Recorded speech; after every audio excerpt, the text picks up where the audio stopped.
जय श्री कृष्ण। आज हम बच्चे को भूमि पर बैठाने का मुहूर्त और बच्चे की आजीविका का निर्णय करेंगे कि ये बच्चा आने वाले समय में किस चीज़ से इसकी आजीविका सही रहेगी, क्योंकि ऐसा होता है कि बच्चे की आजीविका उसके किसी कार्य पर निर्भर होती है और वे उस कार्य को न करके अन्य दूसरे कार्य करता रहता है। उस पर उसकी आजीविका निर्भर नहीं है, इसलिए उसको जो लाभ होना चाहिए वे लाभ नहीं हो पाता है और नाना प्रकार के क्लेशों से, दुखों से युक्त रहता है। इसलिए आइए पहले तो हम जो बालक है, नवजात शिशु है, उसको भूमि पर बैठने का मुहूर्त देखेंगे और उसके बाद उसकी आजीविका का भी निर्णय करेंगे।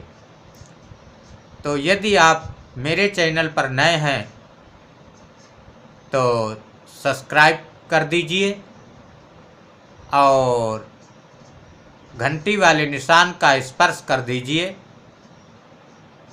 शेयर भी कीजिए।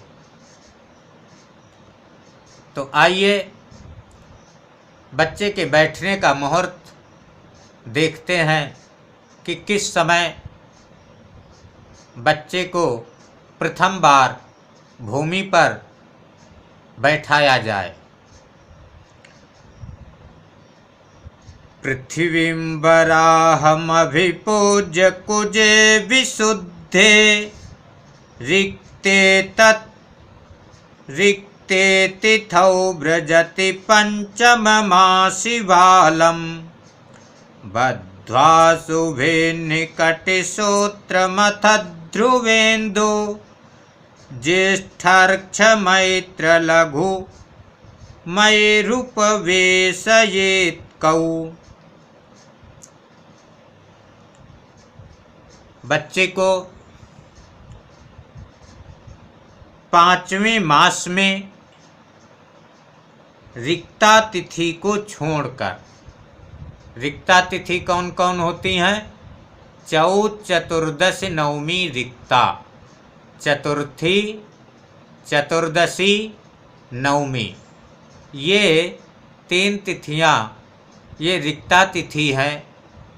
इस रिक्ता तिथि को छोड़कर अन्य तिथियों में, मतलब रिक्ता तिथि को छोड़कर और अन्य कोई भी तिथि हो, शुभ वार में, शुभ वार हो, ध्रुव संज्ञक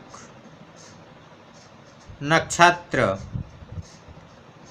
ज्येष्ठा, अनुराधा और लघु संज्ञक नक्षत्रों में मंगल बलवान हो, तब पृथ्वी और वराह भगवान की पूजा करके कमर में करधनी बांधकर बालक को प्रथम बार भूमि पर बैठावें।